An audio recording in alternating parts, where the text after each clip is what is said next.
Azzurra-Aldeno. Le due squadre sono in zona play-out, forse per la condizione fisica, forse per le motivazioni, ma i risultati tardano ad arrivare. È tempo di scuotersi e di cercare i 3 punti.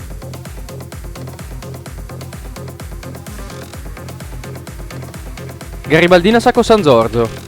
Due squadre molto ben disposte in campo, come dimostrato dal fatto che in 6 giornate sono arrivate solo 2 sconfitte tra entrambe. Sarà una partita molto interessante.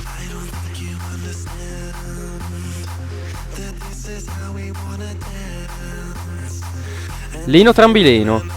La quarta e la quart'ultima si sfidano in un match che può non essere così scontato. Certo è che gli ospiti dovranno fare attenzione all'attacco guidato da Pezzato, che non vuole più fermarsi.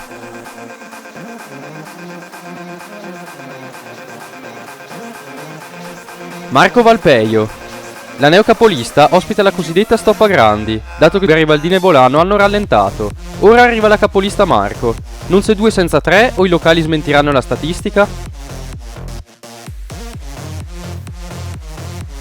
Montebaldo Cristo Re.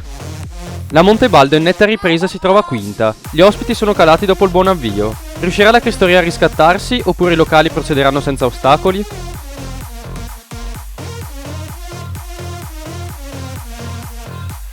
TNT Montepeller Dolasiana. Si sfidano i cosiddetti fanalini di coda, appellativo che certo non può rendere felice nessuna delle due. C'è un solo modo per toglierselo di dosso: vincere.